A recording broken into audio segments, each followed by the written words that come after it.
Bienvenidos al campus virtual del ciclo 2019-2. Soy la profesora Débora Ponce del curso de Educación Cívica y hoy comenzaremos a desarrollar la temática que corresponde a lo relacionado a nuestra Constitución y cómo se organiza nuestro Estado. Vamos a aprender nuestros mecanismos de participación ciudadana que nos va a permitir no solo conocer cómo nosotros vamos a actuar dentro de la democracia de nuestro país, sino también entender algunos problemas o las acciones que se van tomando por parte del Estado y que las conocemos por las noticias, pero a veces no las podemos comprender de manera clara. Por eso, a continuación vamos a iniciar con nuestro primer tema, que corresponde a derechos humanos. Luego de haber conocido el tema de derechos humanos y las libertades que nosotros poseemos como persona, vamos a desarrollar algunas preguntas para poder diferenciar características y elementos de los derechos humanos. Primera pregunta. En el año 1998, el exmandatario chileno Augusto Pinochet, encontrándose en Londres, fue requerido judicialmente por un tribunal español con sede en Madrid, por los delitos de genocidio, tortura y desaparición forzada de personas, ocurridos en Chile durante su gobierno de facto. El pedido de detención se fundamentó principalmente en que los delitos de violación de los derechos humanos son...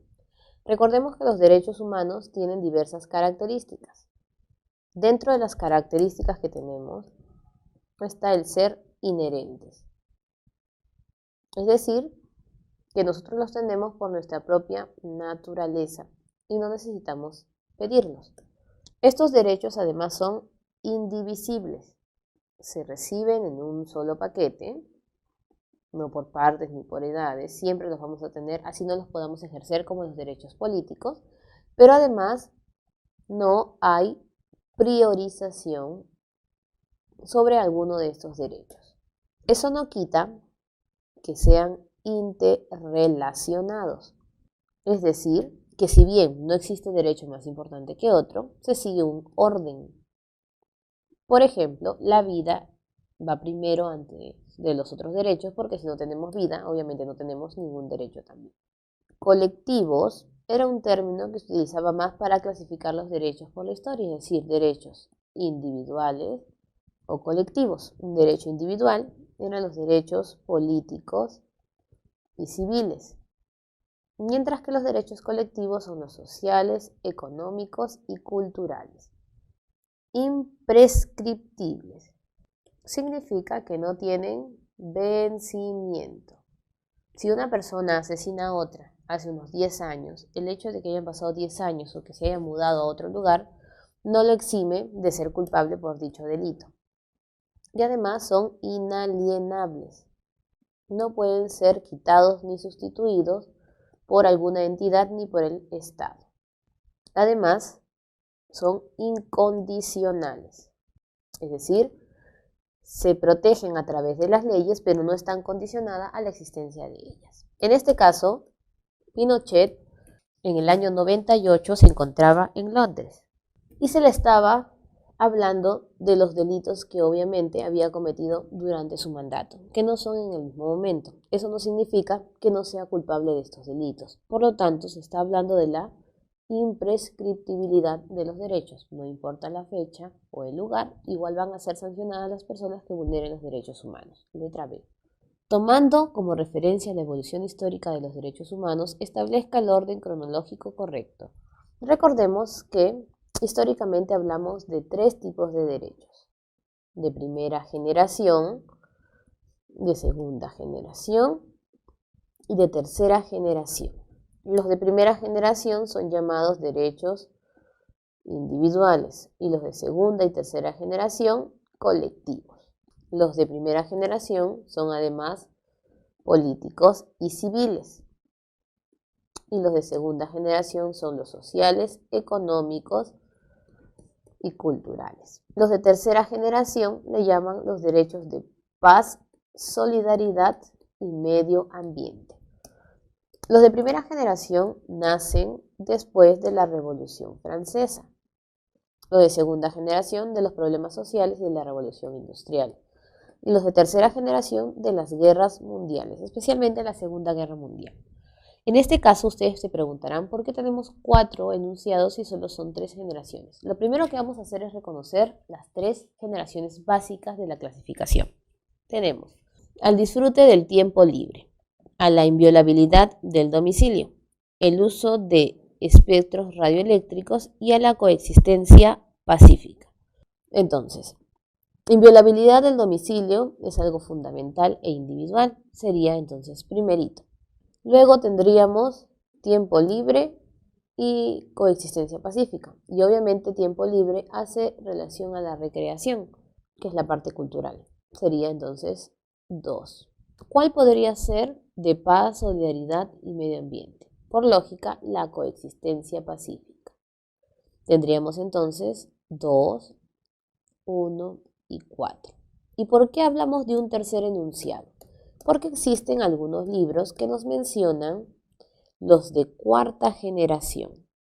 Pero es entre comillas, no está dentro de la clasificación verídica, pero se habla de todo aquello que puede afectar en la actualidad por el mal uso de la tecnología. En este caso, entonces, como es una supuesta cuarta generación, sería en cuarto lugar y nos quedaríamos con la letra C. 3. Para asegurar una migración ordenada y segura, el gobierno de Perú exige el uso de pasaporte y visado para los ciudadanos venezolanos. Ante esta situación, el Poder Judicial admitió el recurso de habeas corpus presentado por una organización no gubernamental a favor de los ciudadanos venezolanos para que puedan ingresar al territorio nacional sin este documento. Del texto anterior, ¿es correcta la decisión del Poder Judicial? Es decir, ellos están en la capacidad de pedir un habeas corpus y aquí vienen las alternativas o enunciados. No, porque la libertad de tránsito es protegida por la garantía de acción popular. Sí, porque la referida garantía procede ante normas que vulneran la Constitución. No, porque las organizaciones no gubernamentales no gozan de esta prerrogativa. Sí, porque este recurso salvaguarda la libertad personal o los derechos conexos. En este caso, entonces, debemos recordar las garantías. Tenemos habeas corpus, acción de habeas corpus, acción de habeas data, acción de amparo, acción popular, acción de inconstitucionalidad y acción de cumplimiento. Las tres primeras hacen referencia a la persona y las tres últimas a las leyes o normas. Corpus protege la libertad personal, la integridad y todo lo que tenga relación o guarde relación con la pérdida de nuestra libertad. Habeas data, como bien lo mencionan allí, tiene que ver con información.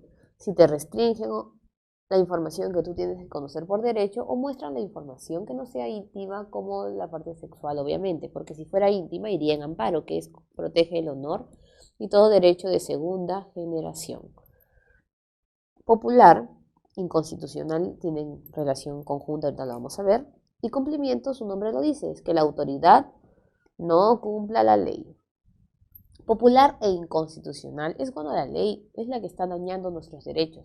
Por lo tanto, tiene que ser derogada o modificada. Popular es cuando es una norma simple y la de inconstitucionalidad es cuando es una ley o tiene rango de ley.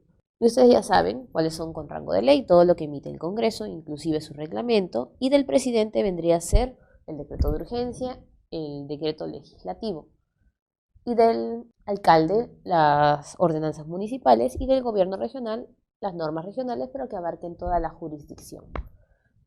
Por lo tanto, en este caso, el habeas corpus tiene o guarda relación con el tema de los venezolanos porque se le está impidiendo el libre tránsito, que es un derecho individual. Sería entonces la letra D. 4. Nueva Zelanda y Reino Unido aparecen sorpresivamente en los últimos puestos del índice anual de cumplimiento a la Convención sobre los Derechos del Niño. En la publicación se afirma que en estos dos países desarrollados no se invierten los recursos económicos para la defensa de los derechos de los menores refugiados e inmigrantes. De la situación expuesta se puede afirmar que, en el caso de este sector de la población, el principio de la Convención principalmente vulnerado corresponde. Recordemos que los derechos del niño son los mismos derechos que tiene el ser humano, pero perfeccionados y llevados a su realidad por la discriminación que sentían los niños o que se les daba a los niños durante muchas épocas. En este caso, la Convención tiene 54 artículos que van a proteger los derechos del niño, pero se organizan en 4 principios: no discriminarlos, darle primero el interés al niño. Recuerden que si hubiese un incendio, salvan primero al niño. La vida, la supervivencia y el desarrollo como todo ser humano. Y el respeto a los puntos de vista, es decir, que el niño puede hablar y se le debe escuchar, hasta él puede ya realizar denuncias. En este caso, se dice que se incumple la convención porque no se invierte el dinero en la defensa de los derechos. Por lo tanto, se estaría dando la discriminación al niño y se está vulnerando a la no discriminación, que es el principio, obviamente, que se encuentra en la alternativa B. Además, para darnos cuenta que el caso es sí o sí letra B, porque en el caso el problema no es tanto para los niños que viven en Nueva Zelanda y Reino Unido, sino para los inmigrantes. Bueno, jóvenes, damos por concluida nuestra clase y nos vemos la próxima semana para conocer un poco más los organismos internacionales que protegen nuestros derechos humanos.